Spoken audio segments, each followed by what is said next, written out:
हुआ भाई? बैलों को इतने निर्दयता से क्यों मार रहे हो? प्रणाम युवराज, हमारे बैलगाड़ी का पहिया गड्ढे में फंस गया है। तो ये पहिया बैलों को मारने से नहीं निकलेगा। चलो मैं तुम्हारी सहायता करता हूँ। चलो।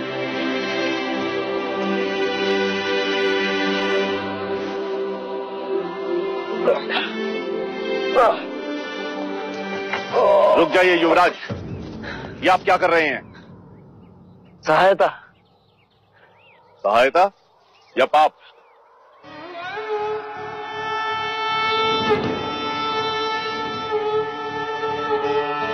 पाप? कैसा पाप? क्या आप नहीं जानते? ये एक शूद्र है और तुम ओछी जाति के युवराज को रोकते तक नहीं, दंडवत होके क्षमा मांगो युवराज से। ठहरो ठहरो, ये हमसे क्षमा क्यों मांगे? इसने आपको छूने का अपराध किया है। इसने मुझे नहीं, मैंने इसे छू। क्षमा युवराज, पहले इसने इस ब्राह्मण मार्ग में आने का अपराध किया है।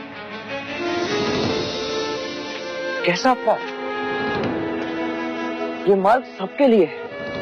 ये सृष्टि, ये जल, वायु, मिट्टी, ये ईश्वर का अपराधी है और इसे दंड मिलना चाहिए।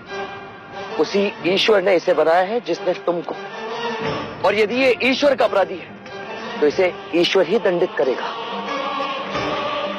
तुम होते कौन है इसे दंडित करने वाले? तुम केवल ब्राह्मण, अधिकारी नहीं, अधिकारी ईश्वर है।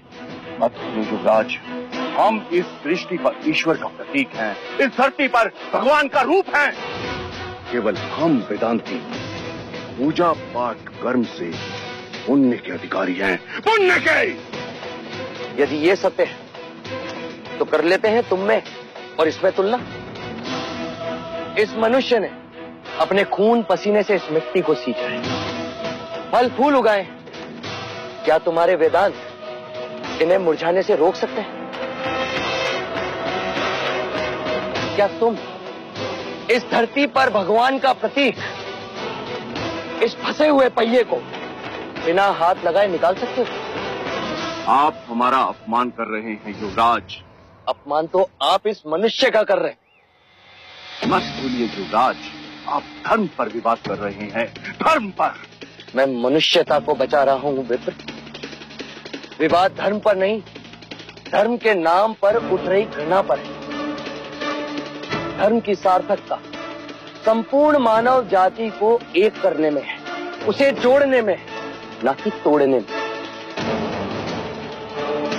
वर्ण कर्म के अनुसार, ना कि धर्म के अनुसार।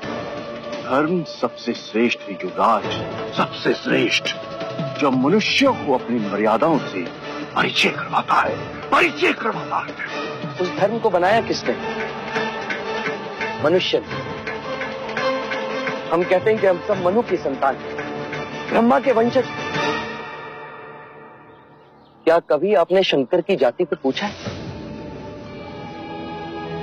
कभी आपने ब्रह्मा के गोत्र को पूछा है? या कभी विष्णु के वर्ण को पूछा है? जब हम एक मनु की संतान हैं, तो ये भी उतना ही ब्राह्मण है जितना कि तुम, और यदि नहीं तो तुम भी उतने ही शूद्र हो जितना कि ये।